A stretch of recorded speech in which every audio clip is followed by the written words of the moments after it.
Une personne sur 3 qui entre en dialyse n'a jamais été prévenue de sa maladie rénale. La première cause de mise en dialyse en France, c'est l'hypertension artérielle. Ça abîme les tout petits vaisseaux. Le rein, c'est vraiment comme un thermostat chimique intelligent de la composition de la mer intérieure, c'est-à-dire le liquide dans lequel baignent toutes nos cellules. C'est le cercle vicieux du rein coupable, rein victime. Ça, c'est effroyable. Le va-et-vient entre les deux, ça, le rein déteste, il devient fou. Pour qui connaît le langage des urines, les urines sont extrêmement bavardes. Le muscle est un organe de la détox. On sait effectivement que ne pas boire assez, c'est mauvais pour la déshydratation, etc. Et trop boire, c'est également catastrophique. Il n'y a pas de petit diabète pour nous et il n'y a pas de petite hypertension artérielle. Ça détruit, on perd des années de liberté rénale. On finit parfois en dialyse. Le rein, il fait « je suis en grève, faites sans moi ». Dialyse dont on récupère ou pas. Si vous continuez à faire ce que vous faites tout le temps, vous continuerez à être la même personne que celle que vous êtes actuellement. Mais oui, mais je fais 30 minutes de marche 3 fois par semaine. C'est rien. On est né pour aller chasser le mammouth, quoi, vraiment. Comment on sait si son rein, il pleure ou il pleure pas, s'il est en bonne santé ou il est en mauvaise santé? Le corps est absolument incroyable. Alors moi, ce qui m'a choqué quand on a préparé cette vidéo ensemble, c'est l'importance de l'activité physique pour le rein. Est-ce que tu peux m'expliquer pourquoi bouger est crucial pour avoir des reins en bonne santé? Bouger, c'est absolument crucial pour avoir des reins en bonne santé parce qu'il faut imaginer que le rein, c'est comme un petit paquet de vaisseaux, un petit peu comme le centre d'art moderne de Pompidou, sauf que c'est tout petit, ça tient dans la main, on en a 2. Et dès lors qu'il y a de la circulation, même des tout petits efforts, même se lever d'une chaise et se rasseoir si on est très âgé, très fatigué, même ça, c'est très intéressant. Pourquoi? Eh bien parce que ça circule mieux dans toute cette canalisation, cette usine d'épuration qu'est le rein. Premièrement. Deuxièmement, c'est très bon pour la tension. Ça peut diminuer l'activation du système qu'on appelle rénine. Le rein, il fabrique de la rénine qui est très très hypertensive. Souvent avec l'âge, on a de l'hypertension qui est mauvaise pour la santé, on le sait.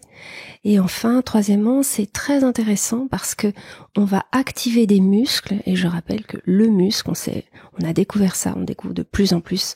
On a de plus en plus de données. C'est le meilleur ami du rein. Donc en fait, si je comprends bien, tu m'as expliqué que le rein, il a un rôle de filtration. Il filtre. Et cette filtration, quand on est inactif, quand on est à notre bureau à travailler, qu'on bouge pas, comme la circulation du sang se fait moins vite, il y a moins de filtration. C'est ça? C'est encore plus complexe que ça. C'est-à-dire que ça filtre, mais ça ne va pas filtrer aussi bien que ça pourrait. Donc ça fait le travail minimum. En fait, on peut dire qu'on a de la réserve rénale également, de la réserve fonctionnelle rénale. Je peux dire aussi que l'activité physique, on l'a sûrement dit dans les vidéos déjà précédentes, dans vos vidéos, mais ça va aussi diminuer la fameuse insulinorésistance qui nous tue. Et l'insulinorésistance, c'est quand on prend ces centimètres autour de la taille, qu'on prend du poids, et là, on rejoint l'inactivité, et donc le muscle, il est figé. Or, le muscle, il joue un très grand rôle dans le fait de améliorer la sensibilité de à sa propre insuline. On parle de obésité, on parle de diabète et qui complique l'obésité, on appelle ça la diabésité, et ça c'est lié à l'insulinorésistance. Et l'insulinorésistance, c'est pas bon non plus du tout pour le rein. Donc du coup, quand on va relancer la machine, activer son corps et en particulier ses muscles, même si c'est un tout petit peu, c'est vraiment super intéressant pour le rein. Bon, on va détailler tout ça parce que sur l'activité physique, différence sédentarité, inactivité physique, les différents types d'activités physiques qu'on peut avoir, j'ai envie de te poser ces questions-là, mais ça va nous emmener trop loin. Est-ce que d'abord tu peux te présenter un petit peu, qu'on sache dans un premier temps qui tu es et ce que tu fais? Isabelle Tostivin, je suis néphrologue préventive à l'hôpital de la Pitié-Salpêtrière. Préventive, ça veut dire j'ai pour mission de préserver la liberté des personnes dont je m'occupe. La liberté rénale, ça veut dire garder son autonomie et ne pas avoir besoin ni d'aller en dialyse, ni idéalement d'aller en transplantation. Ce que ça veut dire, si toi tu as dédié ton activité à la prévention, c'est qu'on peut être très efficace pour garder son rein en bonne santé si on sait ce qu'il faut faire? Exactement. En fait, on a plein de choses à faire. Avant, on pensait que les néphrologues ne servaient qu'à dialyser parce qu'on est né il y a à peine 70 ans. En pratique, on est très très jeune. Et on est né du rein aigu, en fait, du rein aigu, c'est-à-dire que les femmes mouraient d'avortement, d'insuffisance rénale aiguë. Enfin, elles mouraient pas après les avortements clandestins. Et donc, on a commencé à épurer, mettre la machine en réanimation. Et on s'est rendu compte que finalement, elles pouvaient passer le cap, puis pour certaines, elles ne passaient pas le cap, et du coup, on est entré dans la dialyse chronique, et c'était les néphrologues qui s'occupaient de ces personnes-là. Et puis après, on a eu le concept de néphroprotection. Qu'est-ce que c'est la néphroprotection? C'est le fait de dépister les maladies rénales qui sont très silencieuses jusqu'à destruction de quasiment 90% des 2 reins, et puis mettre en place des mesures de préservation de ces fonctions rénales, c'est-à-dire éviter de l'embêter, ce fameux rein, éviter le tabac, par exemple, éviter les toxiques et contrôler la tension, sécher les larmes du rein qui va pleurer des larmes d'albumine dans les urines, donc dépister cela. Et puis par le lifestyle, donc l'activité physique et la nutrition, on va vraiment déjà travailler, on va pouvoir garder de plus en plus des années sans dialyse, son autonomie rénale, sa liberté rénale, comme je dis, c'est l'organe de la liberté. Et puis, depuis 5-6 ans, on a de nouveaux outils, de nouvelles molécules super intéressantes, quasiment révolutionnaires. Donc maintenant, moi avant, je travaillais dans mon petit coin, mais là, tout d'un coup, je suis vraiment très sollicitée parce que ça fait 20 ans que je dis qu'on peut faire autrement. Et alors là, on a tout un dégradé avec 5 stades et non plus on dialyse ou on transplante, où tout va bien. Donc ça, c'est vraiment super intéressant. On vit un petit peu une révolution. On peut avoir un traitement qui est spécifique par rapport à l'avancée ou pas de l'état du rein. Bon, je te propose, on va parler effectivement de l'insuffisance rénale, qui est quand même, je pense, le gros sujet. Avant, on va aborder quelques petits mythes, un petit peu, quelques questions que tout le monde se pose. On entend plein de choses partout sur les réseaux sociaux. Et du coup, on profite d'avoir quelqu'un qui est spécialiste du rein pour poser ces questions-là. La première, au niveau de l'eau, quelle quantité d'eau est-ce qu'on doit boire? Je pense que c'est la question qui m'est posée le plus. Ouais. On va y répondre une bonne fois pour toutes. Alors, c'est très simple. Il n'y a pas un volume idéal à boire. Il y a un volume idéal à uriner. Je m'explique. L'idéal, c'est de vidanger, c'est-à-dire vider sa vessie toutes les 4 heures maximum, d'une couleur d'urine qui se ressemble à peu près au vin blanc, un petit peu comme un chablis sec, voilà. Pas un Gewürztraminer, encore moins un cidre très foncé. Ça veut dire que c'est trop concentré. Et en fait, quand le rein doit concentrer les toxines dans très peu de liquide, contrairement à ce qu'on pense, ça lui coûte du travail. Il doit réabsorber parce que il filtre, 200 litres passent à gauche, 200 litres passent à droite, on fabrique 200 litres d'urine primitive. Et c'est cette douche de filtration qu'on appelle la clairance de la créatinine ou la fonction de filtration. On est nettoyé par une douche de 200 litres. Et qu'est-ce qui se passe quand il y a une insuffisance rénale? Cette douche, elle va diminuer de 200 à 100 à 50. Puis quand c'est moins de 10, eh bien, il faut dialyser. Et par rapport à la filtration, personne ne connaît la réabsorption. Le rein, c'est comme un alambic. Il va réabsorber quasiment 198 litres, en fait, en pratique. Donc, ce qu'on peut retenir, c'est ni l'eau trop, ni la couleur, se laisser guider par la couleur des urines. Uriner environ 2 litres en 6 à 7 fois, à peu près. Un peu plus si on a déjà fait des calculs rénaux. Un peu plus si on souffre d'infection urinaire récidivante. Mais le plus important, couleur à peu près claire tout le temps, y compris le matin, et puis toutes les 4 heures maximum. Donc, alors, ça peut vouloir dire boire environ 2 litres, 2 litres 5, mais ça dépend tellement de ce qu'on mange également, et puis ça dépend tellement de son activité physique. Si vous allez au sauna, forcément il faudra boire avant, vos urines sont extrêmement concentrées après le sauna. Donc c'est pour ça que on peut dire hydratez-vous régulièrement. Alors régulièrement, alors il y en a qui disent 2 verres toutes les 4 heures, si vous voulez, oui peut-être, mais ou 2 verres toutes les 2 heures, ça dépend tellement de l'activité que je préfère répondre de cette manière-là. C'est plus long, environ 2 litres à 2 litres 5 si on a des antécédents, mais surtout très bien réparti et d'une couleur qui soit ni trop transparente comme de l'eau claire, ni comme du cidre, parce que le va-et-vient entre les deux, ça le rein déteste, il devient fou. C'est pas bon du tout. Ce que tu as dit qui est important et que les gens n'ont pas forcément en tête, c'est que les aliments qu'on mange, ils contiennent beaucoup d'eau. Moi, hier, j'ai mangé un concombre. Du concombre, il y a beaucoup d'eau. Alors, pas seulement de l'eau, le concombre, oui, bien sûr, mais aussi certains éléments comme le potassium ou le magnésium qui ont un pouvoir diurétique. C'est-à-dire que ça va vraiment faire une cure de drainage, entre guillemets, naturelle. Donc, si vous mangez des choses très concentrées en potassium, c'est aussi le cas du concombre, certains fruits, vous allez uriner. Par exemple, on a tous fait l'expérience, la soupe poireaux pommes de terre, et après, on va uriner peut-être même plus que la quantité de liquide qu'il y avait dans la soupe. Donc ça, c'est intéressant aussi de le savoir. Vu qu'on est dans ces questions-là, j'ai mangé des asperges. Pourquoi est-ce que ça modifie l'odeur de l'urine? C'est parce que le métabolisme, il y a une molécule, voilà, qui va être éliminée, mais quasiment dans un quart d'heure, quasiment. C'est incroyable. Mais oui, c'est ça, parce qu'en fait, c'est tout de suite, ça va dans le rein, 24 heures sur 24, il filtre, hein, donc.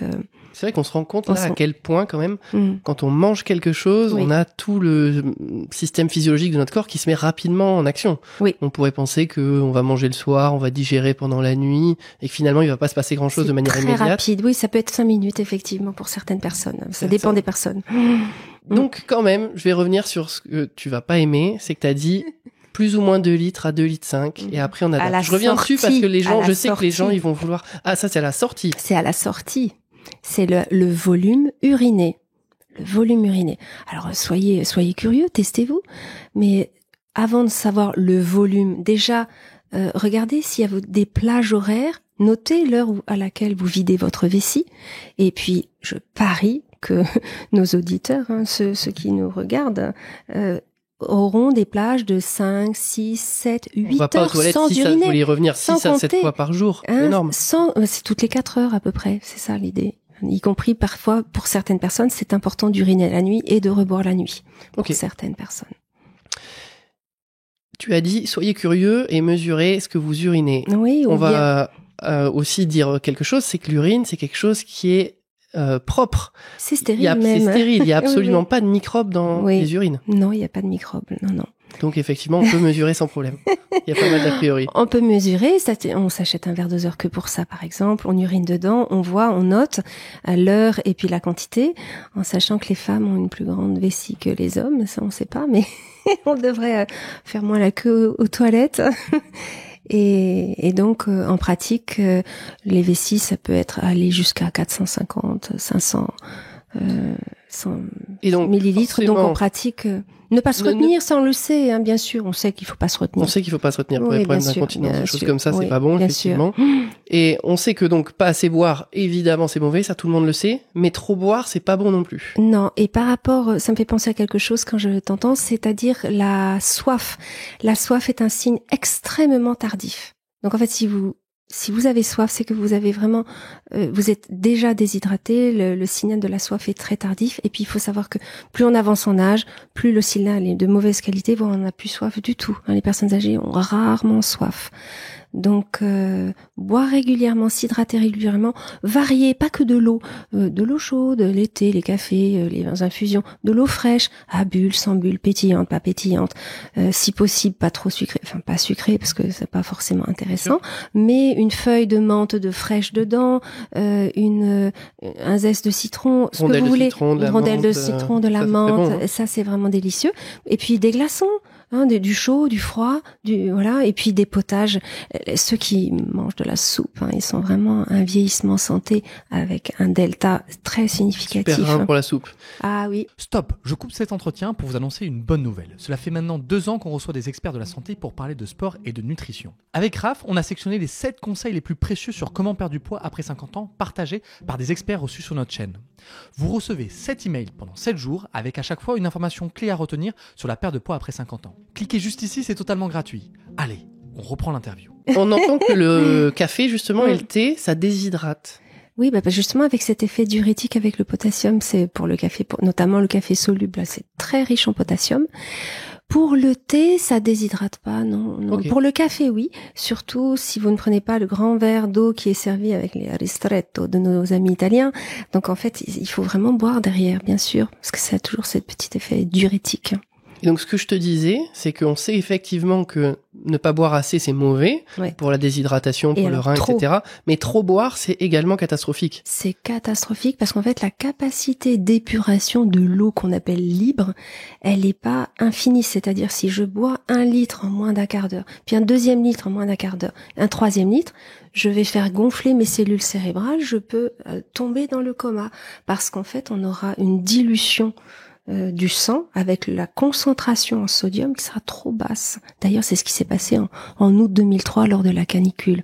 On n'a pas eu forcément d'insuffisance rénale aiguë. On a eu beaucoup de personnes âgées qui vivaient en EHPAD, qui ont été véritablement forcées à boire pensant bien faire par le personnel soignant et qui ont eu des hyponatrémies. Donc la concentration en sodium très très basse dans le sang. Donc ne buvez pas trop, c'est vraiment pas trop d'un coup d'un seul, ça c'est vraiment pas bon du tout. L'autre chose, c'est que si on voit qu'on a les urines couleur cidre parce qu'on n'a pas anticipé qu'on allait faire une bonne séance trop foncée, très foncée, ce n'est pas la peine de boire après comme un malade pour essayer de diluer ses urines parce qu'en fait, on va envoyer des signaux tellement différents au rein qu'il va perdre sa capacité à concentrer. Donc en fait, il faut pas laver le rein. Après il n'est sport, pas sale. On a bien transpiré, attraper la bouteille d'1,5 litre et la vider intégralement, ça faut pas faire. Non, c'est mieux de boire un demi-litre avant le sport, pendant bien sûr et après. Mais l'anticiper, ça c'est très important. Ok. Ça c'est pas forcément fait. Hein. Non, moi je te disais, oui, on en a parlé dans mes habitudes parce que je cours le matin à jeun, je me réveille, hop, je vais courir. Et donc, soit je boirai un petit peu avant de partir, soit je prendrai un peu d'eau avec moi. Parce que généralement, je pense qu'il y a eu toute la nuit où, a priori, j'ai pas bu. Ensuite, je suis allé courir, je reviens, je bois pas mal. Et donc, voilà, je vais changer ça. En tout cas, la couleur de tes urines te guidera.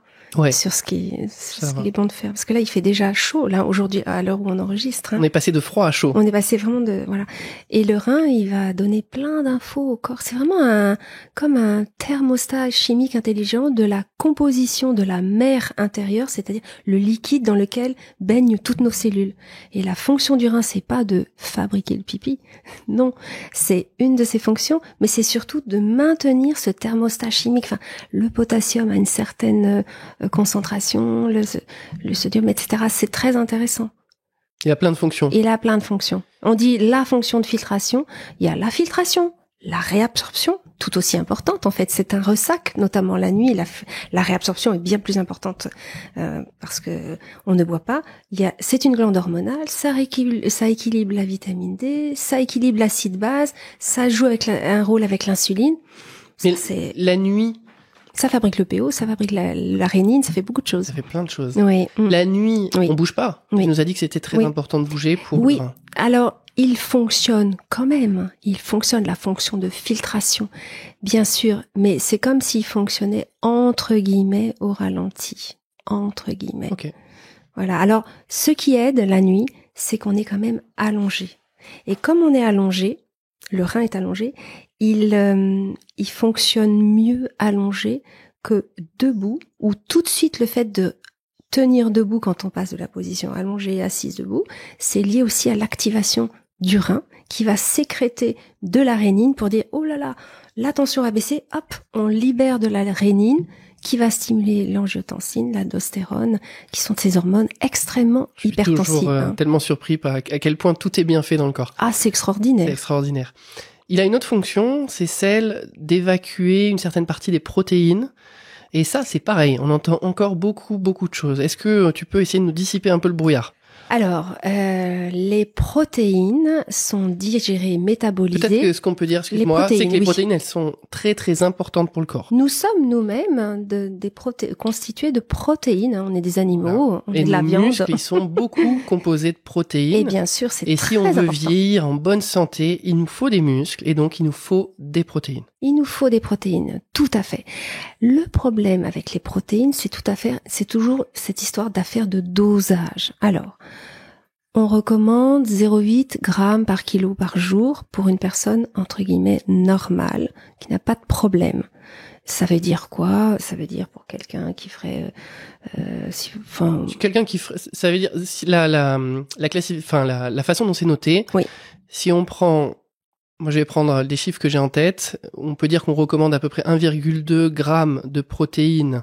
Alors maintenant, on est passé à 0,8. 0,8. On est passé à 0,8 il y a Bon, 3 ans, sachant que ça dépend tellement du terrain. C'est-à-dire que dès qu'on fait plus de sport, on peut aller jusqu'à 1,2 g. Si on a plus de 70 ans, on sait que le vieillissement du mésentère, c'est-à-dire ce tapis de vaisseau qui nous sert à absorber les aliments à partir de l'intestin, on sait qu'il vieillit suffisamment pour moins absorber. C'est pour ça que votre grand-mère, votre grand-père, ils ont besoin de plus de protéines en vieillissant.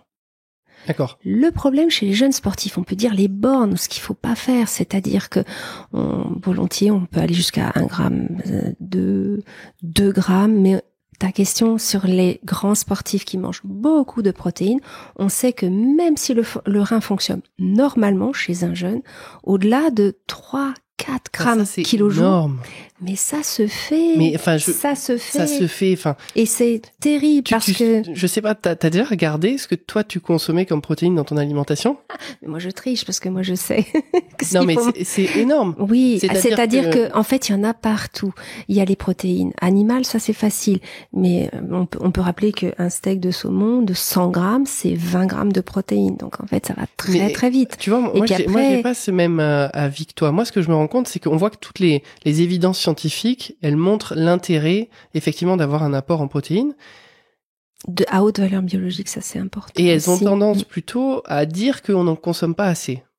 En fait, on consomme pas les bonnes, je pense. On consomme pas les bonnes. Parce que si on prend, tu vois, 1,2 g de protéines par kilogramme de poids de corps et par jour, ça, ce que ça veut dire, c'est que moi qui fais 80 kilos dans mes rêves, 1,2, ça fait 96 grammes. Donc, je dois consommer 96 grammes de protéines par jour. Parce que tu es sportif et musclé. Voilà. Bon, c'est gentil. Non, maintenant, important. si on regarde un blanc de poulet, oui. Parce que les aliments, ils sont pas intégralement composés de protéines. Donc, si on prend un blanc de poulet, c'est à peu près 30% de protéines. Oui. Donc, ça veut dire que sur les 100 grammes, c'est à peu près 31 même, on va avoir 31 grammes de protéines. Donc, moi qui avais mes 96 grammes de protéines à essayer d'atteindre dans ma journée, si je retire mes 31 grammes, je tombe à 65. Si je mange 2 œufs, là, c'est beaucoup moins, c'est 11 grammes de protéines à peu près. Et en fait... Après, il y a le pain, après, il y a les produits laitiers, après, il y a les féculents, les pâtes, le pain, les pâtes, les pommes de terre. Il y a même, il y en a un petit peu aussi dans les légumineuses. Donc, en fait, en pratique, moi, c'est plutôt dans l'inverse pour... Toi, tu vois plutôt des gens qui consomment trop. Alors, trop pour leurs besoins et pour leur capacité d'épuration. Parce que, encore une fois, je vois plutôt des personnes qui sont malades du rein. Oui, parce que ce qu'on a dit, c'est que si les reins ils sont en bonne santé, oui, il n'y a pas d'effet négatif des protéines pour le rein. Jusqu'à des taux qui sont... Alors, ce qui est publié, 3-4 grammes, on sait que ça détruit le rein. Enfin, là quelqu'un qui des études coréennes, ne recherche pas à avoir une alimentation hyperprotéinée, il n'arrive pas à un stade de 3, 5. Non. Enfin, au hasard, on n'arrive pas à un tel stade. Non. Donc, en pratique, si on a 2 reins... En bonne santé, on peut dire que l'alimentation, les besoins sont couverts, avec la nuance qu'il faut aussi des protéines à haute valeur biologique, c'est-à-dire... Alors, qu'est-ce que tu entends par là ? Contenant des acides aminés essentiels. Par exemple, les œufs, c'est formidable. La méthionine, la leucine, enfin, il y a des acides aminés... Les acides aminés essentiels, en fait, c'est les acides aminés qui ne sont pas fabriqués par nous-mêmes. Donc, on est obligé d'avoir par le biais de notre alimentation. C'est ça. Et ça, c'est très important. Donc, tu nous as dit, si on a 2 reins en bonne santé, a priori, il n'y a pas de problème. Après, je voulais nuancer. Il y a beaucoup de personnes qui n'ont qu'un seul rein, les donneurs de reins, les receveurs de reins, ceux qui ont un rein unique congénital, ceux à qui on a retiré un cancer, un rein, l'autre rein pour un cancer, un rein détruit par les calculs. Et donc, la notion de trop par rapport aux besoins, elle est multipliée, en fait, elle est potentialisée par le fait que c'est un seul rein qui va avoir passé trop de déchets. Et de quoi on parle comme déchets? On parle de l'urée. L'urée, plus cette douche de 200 litres, ce robinet est réduit, est tourné, plus vous allez accumuler de l'urée. Et là, le rein, il déteste ça. Mais il déteste à un point, c'est impressionnant. Que fait le muscle? C'est son meilleur ami. Le muscle, il va essayer de recycler l'urée pour fabriquer de manière inversée des protéines, à savoir du muscle. Donc ça, c'est assez génial. Et si vous activez, vous bougez vos muscles, l'activité physique, eh bien, vous allez faire de la détox rénale. Et donc toi, en tant que spécialiste, comment tu résous ce problème-là de savoir que, tu viens de le dire, une personne qui a un rein qui est pas forcément en bonne santé va moins tolérer les protéines. Exactement. Par contre, si elle a du muscle, ça va aider le rein. Mais si on veut avoir du muscle, c'est bien d'avoir de l'activité physique, bien sûr, mais il faut également le constituant du muscle qui est les protéines. Donc, comment tu fais pour résoudre ce problème? Alors, cette équation, c'est assez génial que tu me poses la question. On a les acides aminés sous forme de céto-analogues, tryptophane, isoleucine, méthionine, bref, ces fameux acides aminés essentiels sous une forme avec un radical céto, carbone, double liaison, oxygène. Ça me rappelle les souvenirs, ça. Qui va se combiner avec le NH2 de l'urée, le radical amine, azote, double liaison, oxygène, pour être recyclé. Donc ça, c'est absolument génial. Donc on va demander aux personnes qui ont une maladie rénale avancée, qui veulent garder leur autonomie, de réduire leurs protéines végétales, animales, viande rouge, viande blanche, poisson, langoustine, homard, etc. Et on va leur apprendre à cuisiner. C'est ce que j'organise, des ateliers culinaires pour que ce soit délicieux, pour rester en santé, pour améliorer la santé de ses reins, et en mangeant à côté ces fameux compléments nutriments qui sont donc cette soupe d'acides aminés essentiels qui leur redonne de la santé parce qu'en fait leur urée dans le sang va complètement diminuer. Donc c'est complètement détox, surtout s'ils continuent à bouger leurs muscles sans oublier les bras. Nous, on est vraiment pour faire les avions, vous savez, aider les avions ou les hélicos. Faut bouger tous les groupes musculaires. En fait, tous les groupes musculaires, c'est super intéressant. Donc nous, c'est pas pour maigrir forcément, c'est pas pour le shape forcément, c'est vraiment pour la circulation et pour la chimie, les hormones et le recyclage. Vraiment, c'est de la détox. Le muscle est un organe de la détox. Mais à chaque fois qu'on reçoit des professionnels de santé, maintenant c'est ce qu'ils disent, l'importance de la masse musculaire. Dès qu'on a effectivement un endocrinologue, on parle du diabète, etc. Bien sûr. Pour au moment de la ménopause, on parle de l'ostéoporose, l'importance de l'activité physique, le renforcement musculaire. On est tout le temps dedans, effectivement. Et il n'y a pas de petite activité, c'est ça qui est génial. Même pédaler, je disais que j'avais équipé l'unité de tout petits pédaliers pendant que les patients transplantés rénaux ou personnes qui ont besoin de recevoir du fer en injectable, eh bien, le temps de la perfusion de fer, pendant 30 minutes, ils vont pédaler. Et c'est que ça. Mais oui, c'est que ça. Mais ils veulent que ce soit dur. Non, même pas, c'est pas forcément nécessaire. Oui, de temps en temps, mais en tout cas pas. Tout à fait. Donc ça, c'est génial. C'est quel pourcentage de la population, si on revient un petit peu sur nos protéines, de personnes qui ont un problème au niveau du rein et qui, du coup, peut-être doivent faire attention, de ceux qui n'ont rien? On estime environ 10%, donc on dit 6 millions, on sait pas trop, parce qu'en fait, il y a tout ce dégradé. Donc il y a 90% de la population qui a des reins qui fonctionnent bien. Oui. Et donc il n'y a pas forcément... Mais on ne sait pas si c'est un rein ou deux reins, ça on ne sait pas. D'accord. Et on a du coup 10% environ qui doit être vigilant quant à sa consommation de protéines. Oui, c'est ceux qui cumulent les facteurs de risque rénaux. Donc les facteurs de risque rénaux, qu'est-ce que c'est? Eh bien, on connaît tous les facteurs de risque cardiovasculaires. L'hypertension artérielle, le diabète, le tabac, la sédentarité, l'obésité, l'hypercholestérolémie, etc., etc. Toujours les mêmes dans toutes les pathologies. Toujours les mêmes. Eh bien, on fait un copier-coller. Dieu sondait les reins et les cœurs dans la Bible. Eh bien, on fait, nous, c'est pareil. On prend les mêmes facteurs de risque cardiovasculaire et donc tous ces personnes-là ont un facteur de risque rénal, c'est-à-dire le risque de développer une maladie rénale. Est-ce qu'il y a une différence entre les protéines végétales et les protéines animales? Pour le rein, on est sur le rein. Non. Bon, ok. Peut-être que on peut dire que les protéines végétales sont associées également à d'autres nutriments très intéressants pour un autre organe de la détox qui s'appelle l'intestin. Donc pour nourrir le microbiote, on sait qu'on a besoin de fibres et de calcium. Et donc là encore, on est très vigilant pour avoir assez de fibres.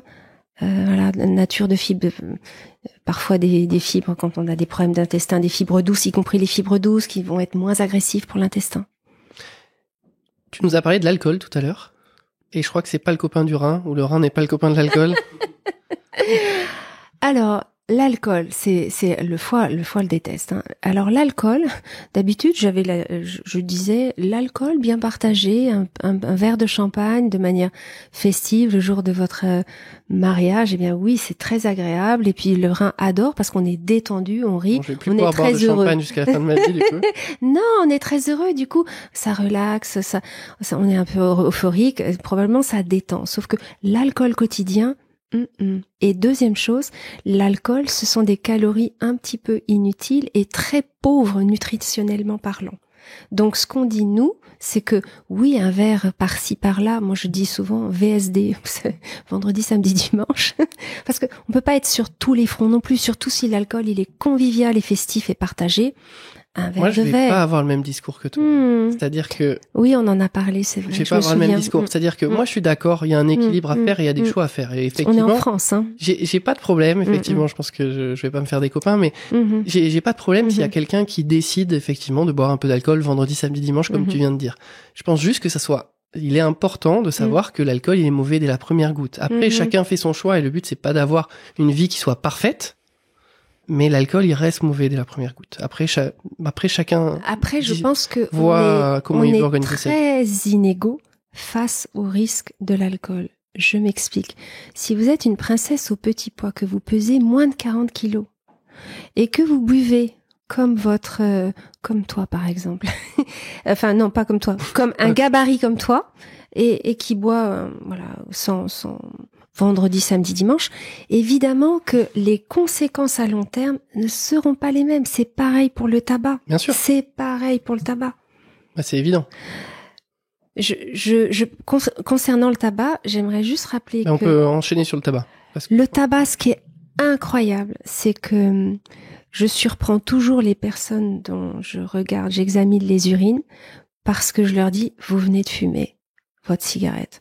Vous venez de fumer. Juste en regardant. Je regarde en fait, il va uriner. Il me rapporte le filtre.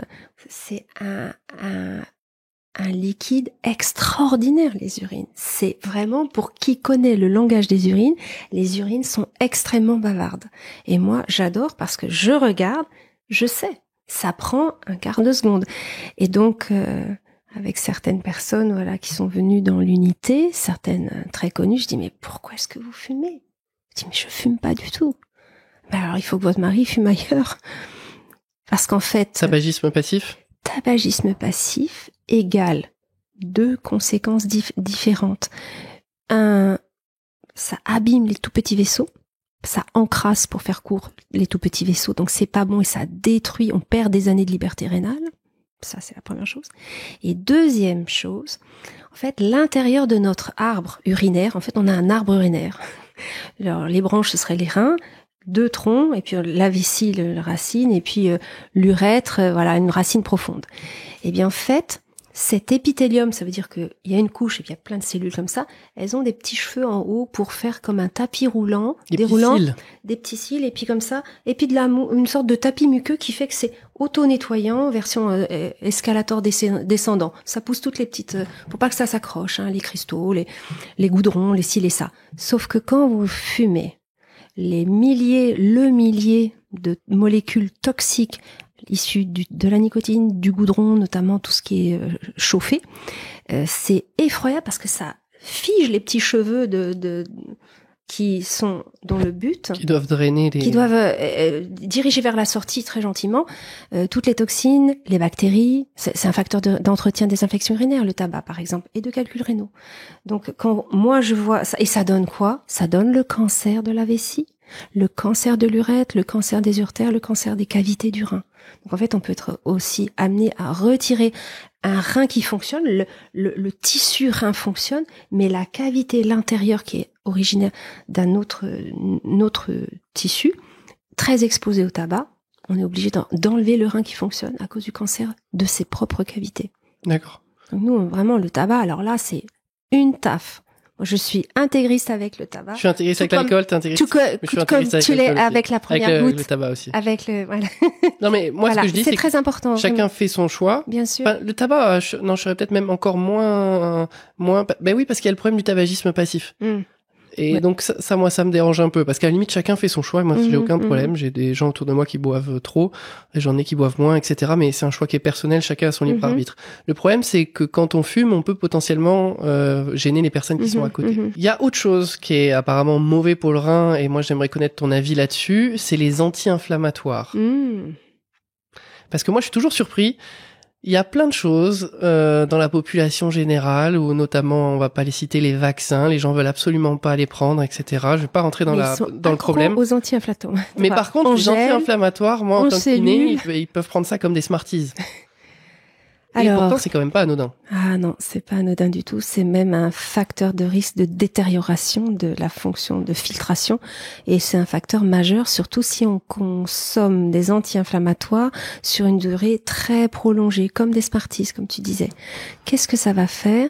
Ça va en fait rétrécir, pour faire court, certains vaisseaux qui sont très importants dans le rein.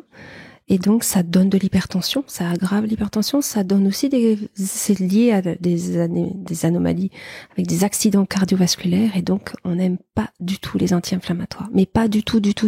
Même pas en pommade, parce que dès qu'on en a en pommade, on peut en mettre sur une très grande surface et c'est absorbé.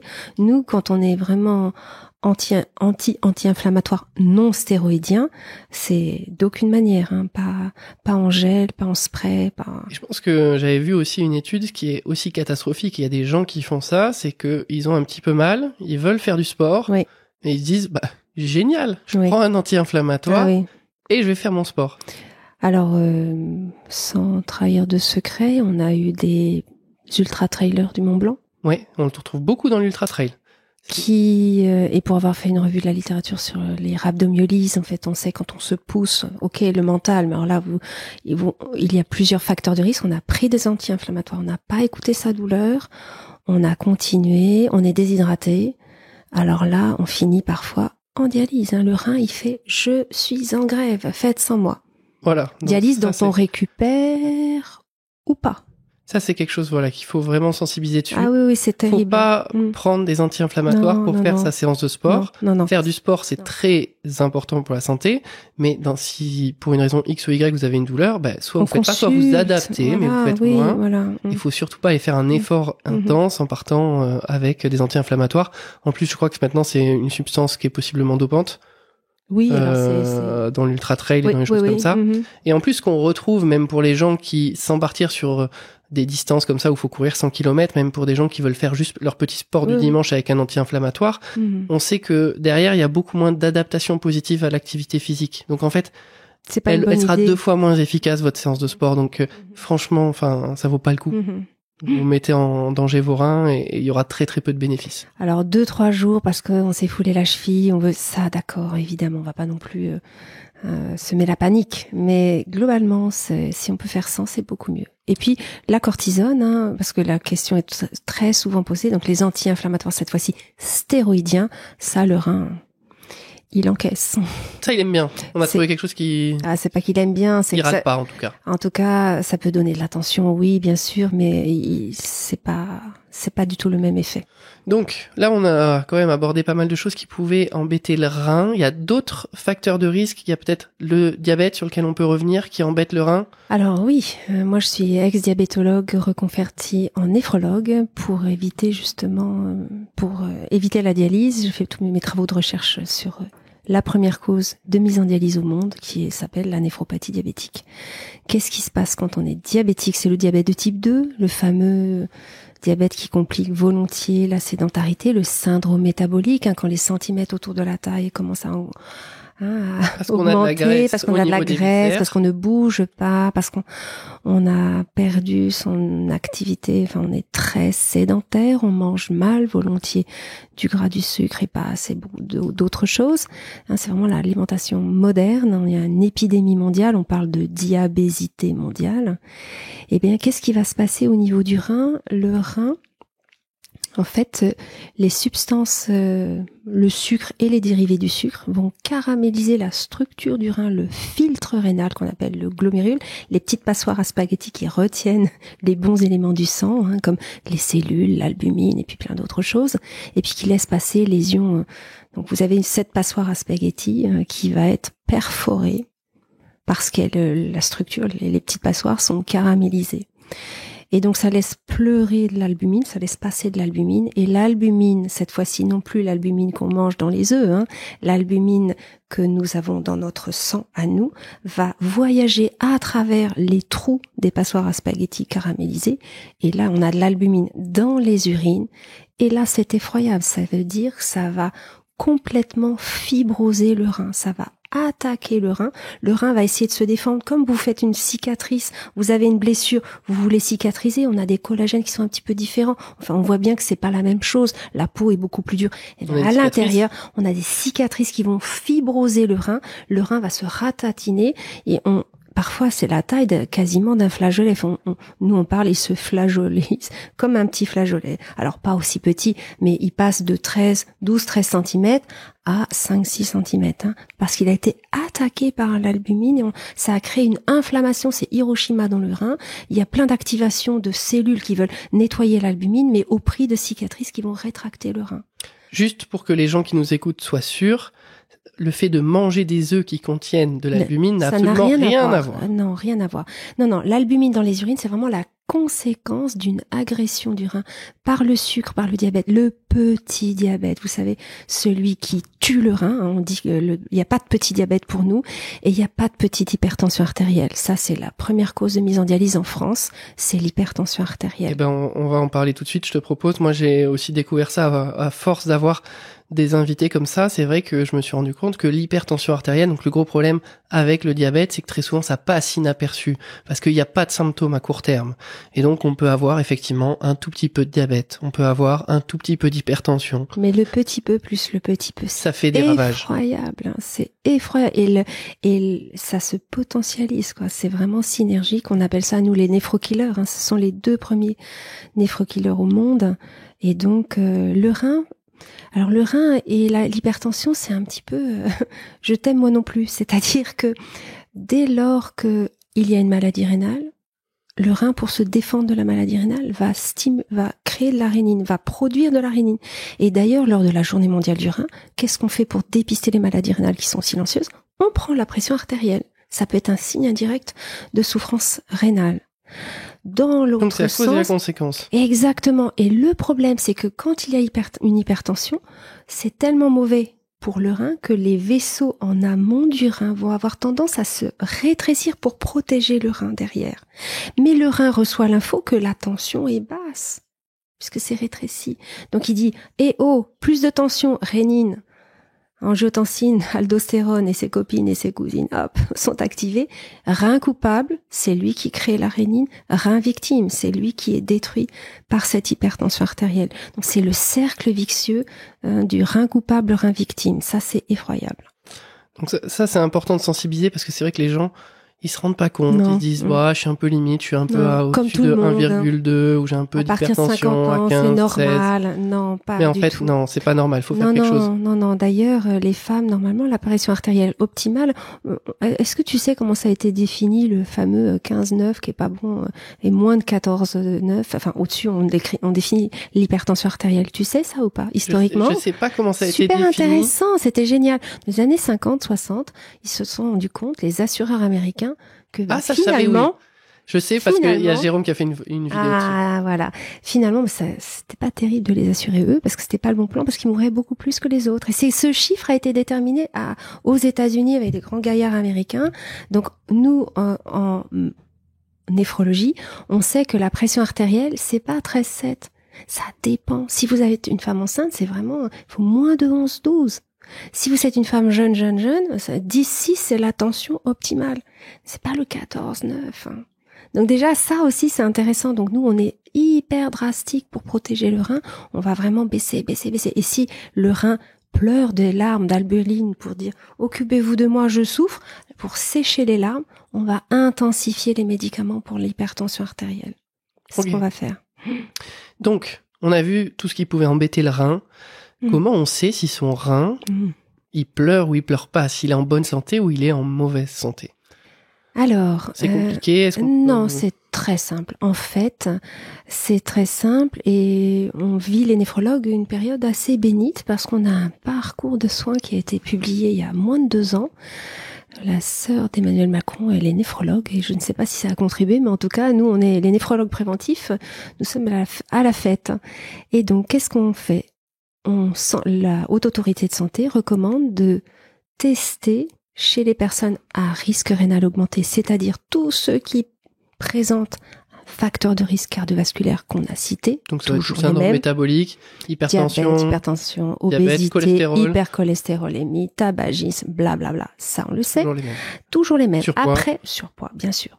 Après, il y a tous ceux qui sont exposés à des médicaments quotidiens, par exemple pour des chimios ou bien des chimiothérapies, enfin en tout cas des médicaments qui sont ultra néphrotoxiques.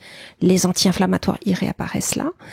Et puis, toutes les maladies rhumato qui nécessitent pour le coup, pour être soulagé, cette fois-ci non plus pour les muscles mais pour les articulations douloureuses, des anti-inflammatoires prescrits par les médecins.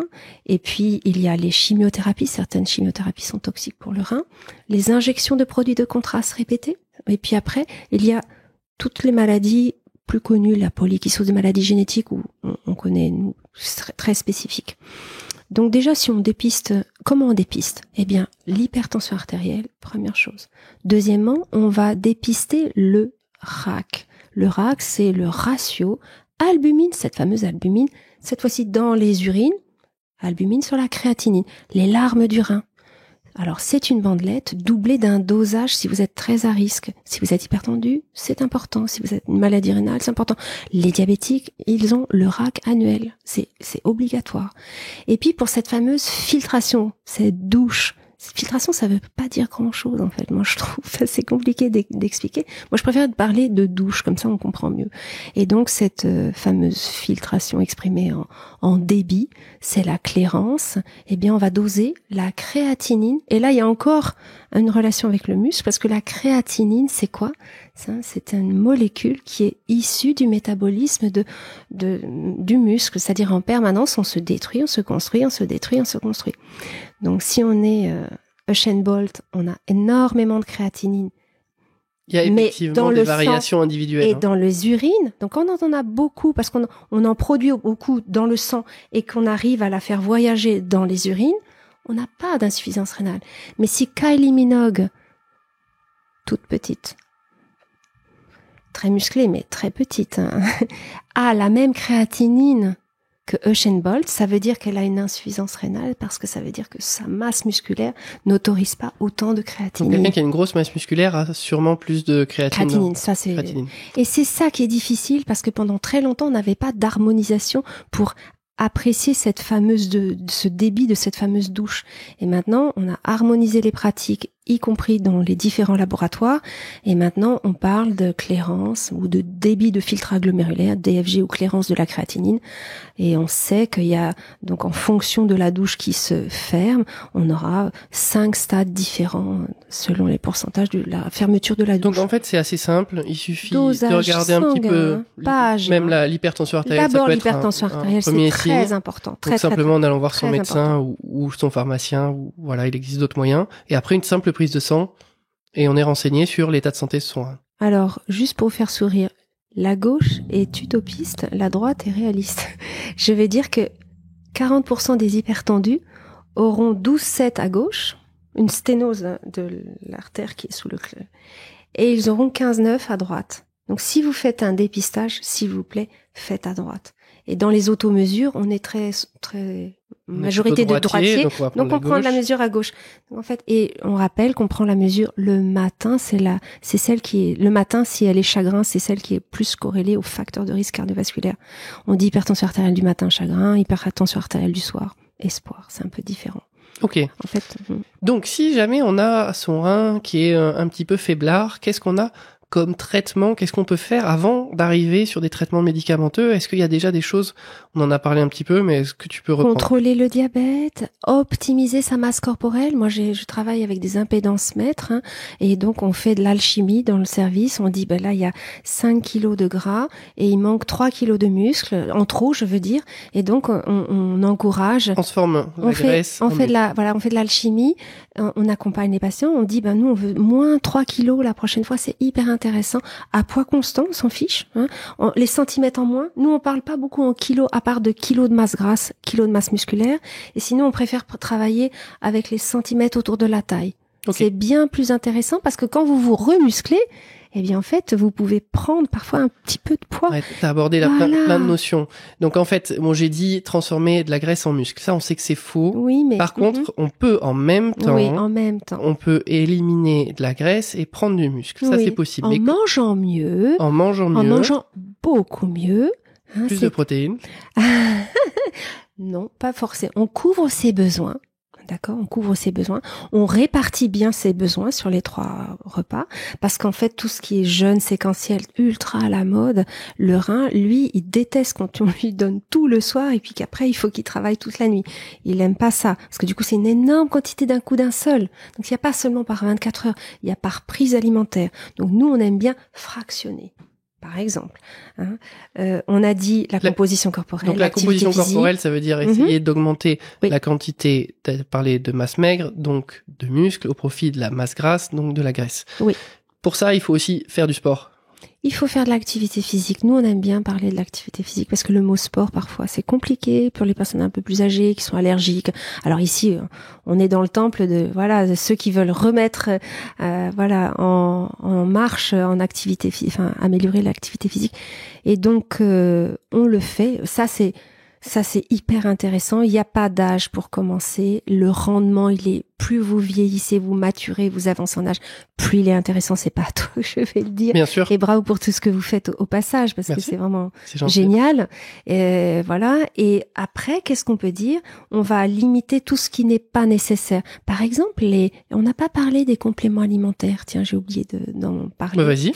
Les compléments alimentaires, parce que dans le monde du sport, et même pas que dans le sport d'ailleurs, on sait que la vitamine C consommée en grande quantité, par exemple 1 gramme, 2 grammes, l'excès va être métabolisé en acide oxalique qui peut agresser le rein avec des cristaux, voire faire fabriquer des calculs, voire donner une vraie insuffisance rénale aiguë. Donc en fait, attention pour la vitamine C quotidienne d'1 gramme. Hydratez-vous énormément. Pourquoi prenez-vous 1 gramme alors que les besoins sont de 80 mg? Ça se discute aussi, c'est intéressant, ce serait intéressant. Ça. L'autre chose, c'est tout ce qui est complément à base de curcuma, anti-inflammatoire, autres, soi-disant les médecines douces. Moi, je suis pour tout ce qui fonctionne du moment que c'est pas toxique. Et en réalité, malheureusement. Et le problème, c'est qu'on a quand même des études qui montrent qui sont un peu anciennes. On en a parlé tout à l'heure, de Suvimax, notamment avec le professeur Eckberg, qu'on a reçu sur la chaîne et qui arrivera prochainement. Et donc, il y a une étude à grande ampleur au niveau de la France qui a regardé l'effet de ces supplémentations en vitamines, en minéraux, etc.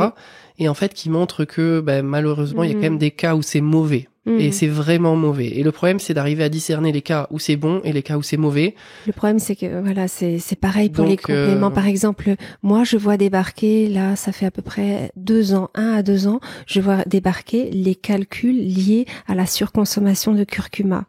Très anti-inflammatoire, anti-cancer, anti-tout, anti-infection, anti-tout. Le problème, c'est qu'en Inde, vous en mangez un petit peu comme ça. Là, ce sont des gélules ultra dosées. Vous mangez de la pipérine, c'est associé à de la pipérine également. Du coup, vous allez avoir une ingestion d'oxalate pur énorme. Et donc, on voit les premiers calculs. Sur ce, vous mangez votre vitamine C, acide ascorbique, qui se transforme en acide oxalique. Donc, en fait, ce qu'on va prendre tous les jours, warning. Ce qui est tous les jours, y compris le collagène. Là, les femmes, elles se bourrent de collagène. Ça peut être génial pour certaines articulations, douleurs, etc. Soi-disant, moi, je serais même pas placebo. En tout cas, certains disent que c'est formidable, etc. Moi, j'ai beaucoup de patientes qui ont du collagène et qui en prennent et qui ont des insuffisances rénales aiguës liées à trop de collagène d'un coup d'un seul. Là encore, Le collagène, au Et puis, début, il y a c'est eu détruit. on s'est dit que peut-être ça pouvait être intéressant pour les articulations. Puis finalement, Ça a été un motif d'espoir. Finalement, maintenant, plus on continue à avoir des études scientifiques, plus on se rend compte que c'est pas le cas. Après, il y a peut-être un effet sur la peau avec qui est des esthétique, fragments, mais là, c'est encore autre chose. Mais pour les articulations et les douleurs, moi, je le recommanderais pas.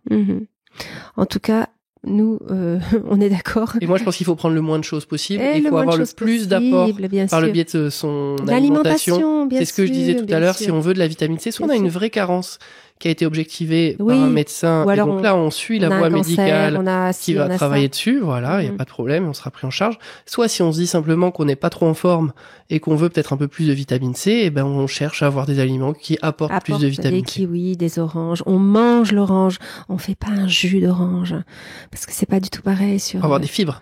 Les fibres, le magnésium, le potassium, et puis aussi pour avoir pas un shoot, pour un ticket pour l'insulino-résistance, parce que l'index glycémique est effroyablement élevé pour le jus d'orange, y compris celui qu'on va.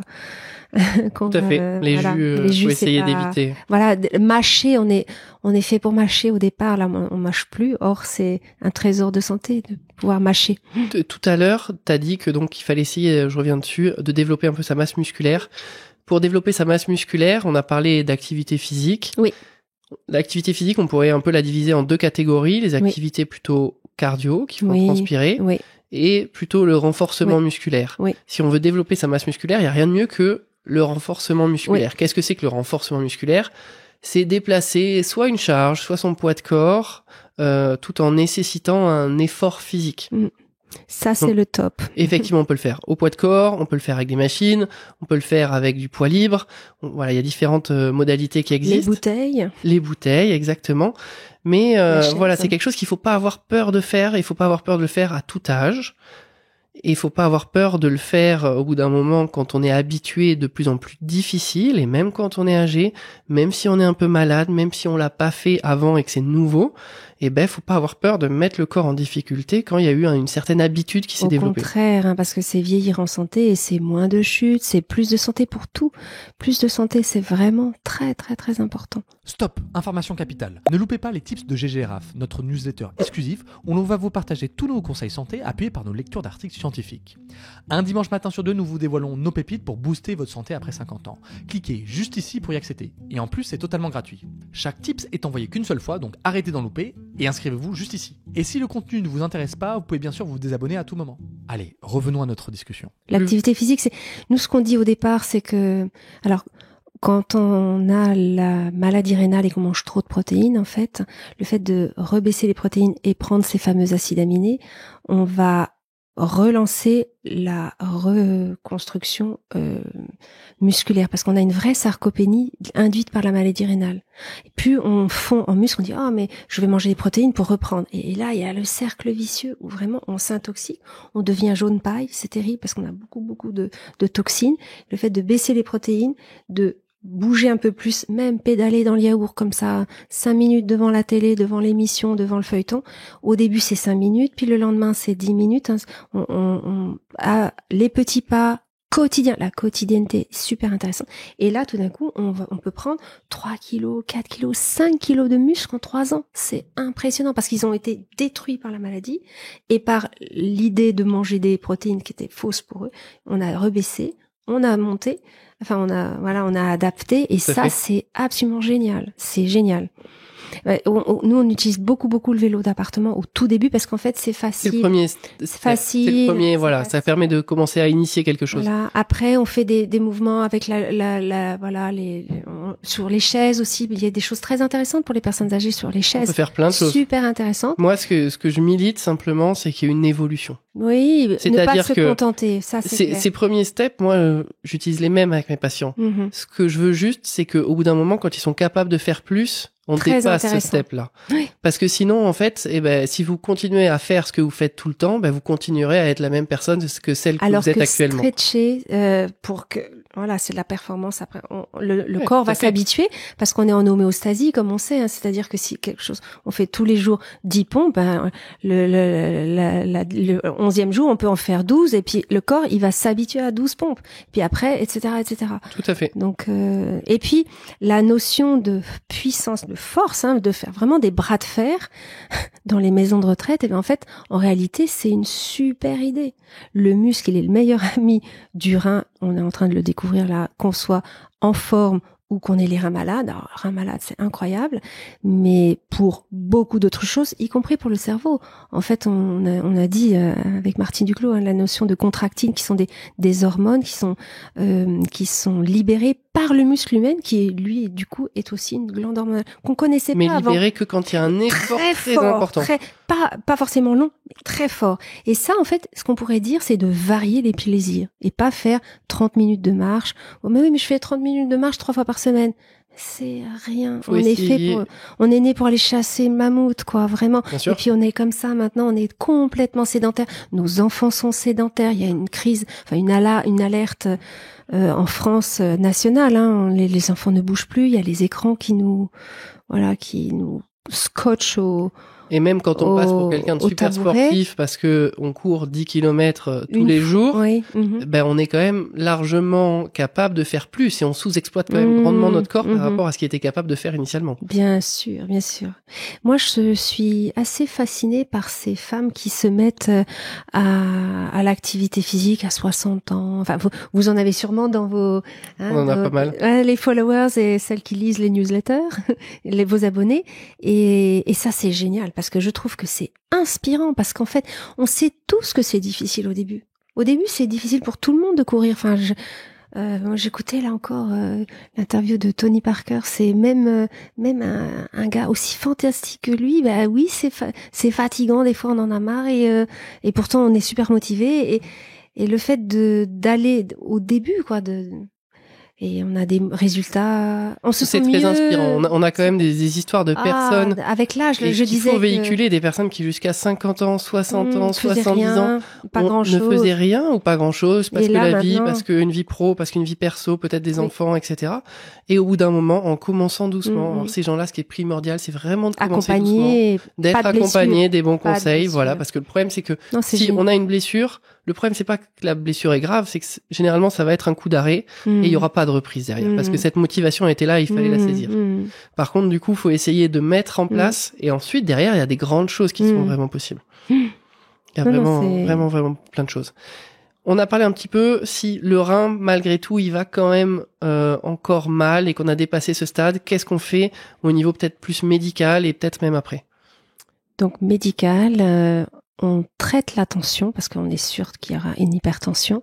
Avec des médicaments, on a des molécules qui sont néphroprotectrices. Elles vont sécher les larmes du rein et donc on va arrêter ces larmes d'albumine, l'agression avec l'albumine dans les urines. Ça, c'est une chose. On va évidemment traiter la cause si on la connaît, évidemment, selon les différents types de causes. On va donner ces cétoanalogues qui sont si précieux. On va couvrir les besoins en fibres, en calcium, on va augmenter le calcium, on va donner de la vitamine D. On n'a pas dit, la vitamine D, elle est absolument magnifique, elle est super intéressante, c'est une pro-hormone qui est anti-cancer pour beaucoup, anti-infectieuse, on l'a vu pour le Covid, anti-ostéoporose, c'est bon pour le métabolisme cardiovasculaire, c'est bon pour beaucoup de choses, contre la sclérose en plaques, enfin vraiment, tout le monde prend de la vitamine D, enfin tout le monde devrait en prendre parce que sous nos tropiques, on est très peu exposé au soleil et on peut dire que on monitore, le taux de vitamine D, on le dose. On va corriger l'acidose parce qu'en fait, on est agressé quotidiennement. Notre métabolisme, nous sommes une usine de production d'acidité. Donc en fait, on va prendre des eaux alcalinisantes. Je ne cite pas de marque, mais il y a des eaux pétillantes différentes qui peuvent être très intéressantes. Et puis après, on va prendre des cachets pour diminuer le phosphore parce qu'on est une usine à production de phosphore aussi. Donc en fait, tout ce que le rein est habitué à éliminer, on va remplacer par des chélations digestives, c'est-à-dire des cachets qui vont aussi retirer le potassium. On n'a pas dit, le potassium c'est un un élément très intéressant du métabolisme, mais il faut avoir un rein qui fonctionne, parce que si on a le rein qui ne fonctionne pas, il va s'accumuler, ça peut arrêter le cœur. Et d'ailleurs, je t'avais parlé du potassium avec le chocolat. Oui.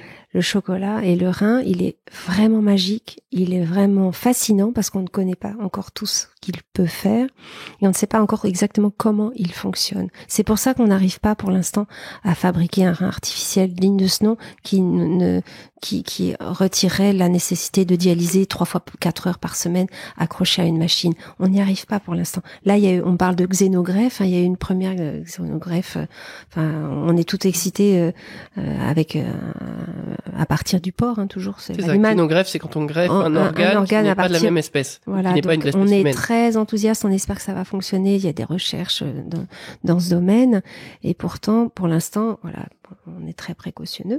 Et donc, ce que je voulais dire, c'est que le rein, en permanence, on a compris, il y a le ressac, ça laisse éliminer, puis ça se débarrasse de tout pour une fois, puis après ça va repêcher à la carte en fonction de il fait chaud, il fait froid, j'ai bu, j'ai pas bu, j'étais au sauna, etc. Donc il filtre tout, puis après il réabsorbe le glucose, il réabsorbe l'albumine, il réabsorbe ci, il réabsorbe ça.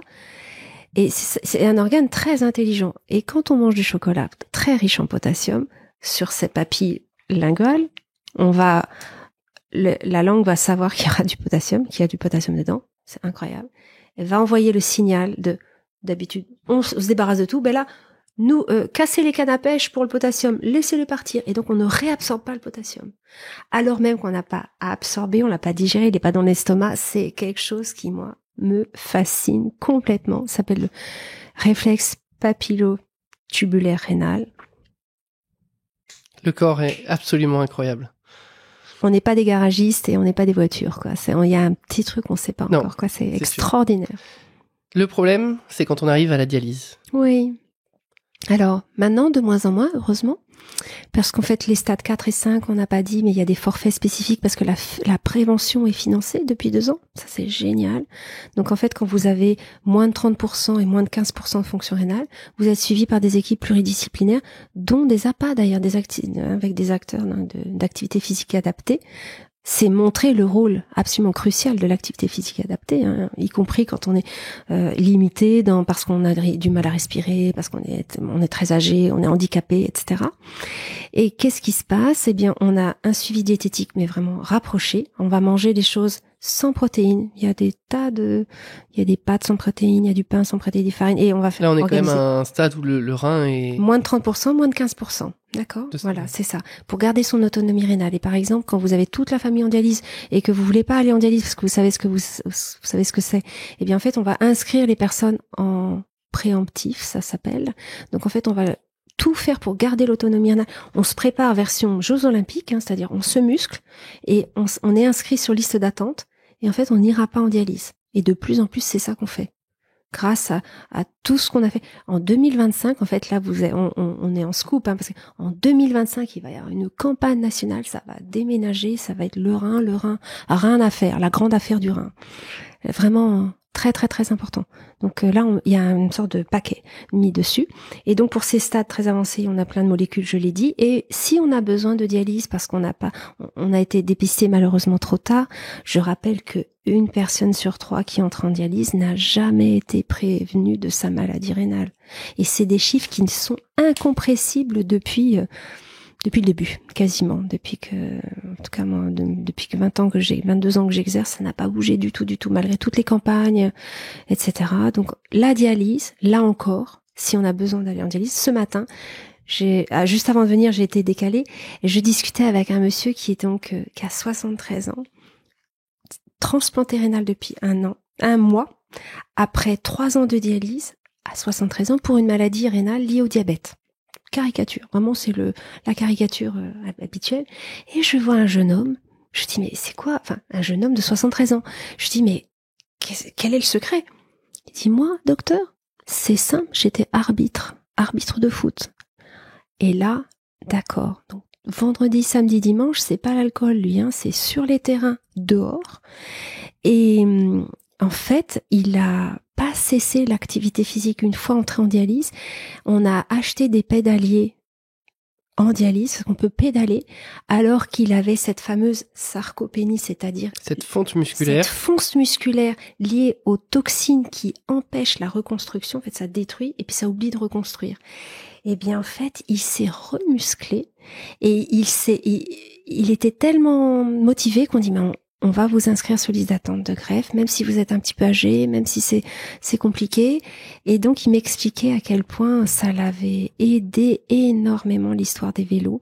Et là, il a arrêté parce que c'est le premier mois, on a beaucoup de cortisone, donc c'est un petit peu dangereux de reprendre.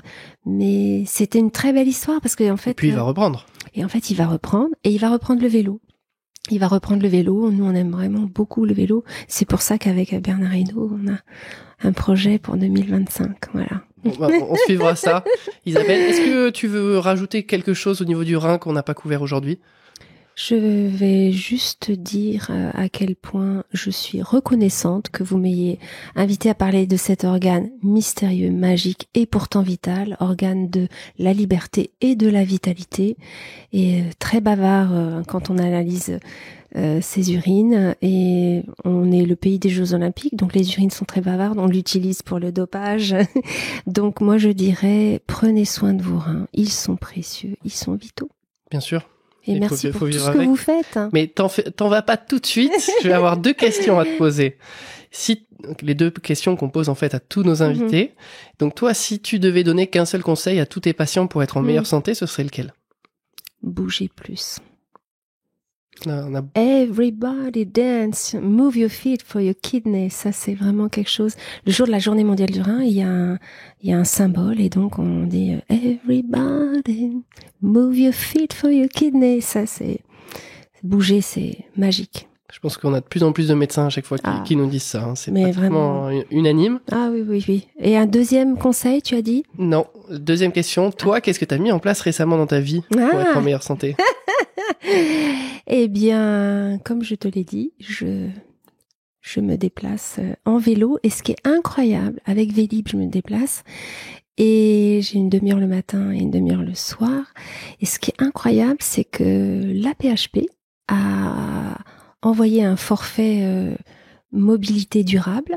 J'ai montré avec l'application Vélib tous mes trajets, que j'avais fait plus de 1000 km. J'avais la médaille d'or, le maillot jaune de Bernard Hinault ou de Gianni Longo. J'ai bien aimé. C'est vraiment ce qui est marqué sur l'application. Et bien, mon forfait a été remboursé pour l'année. Super.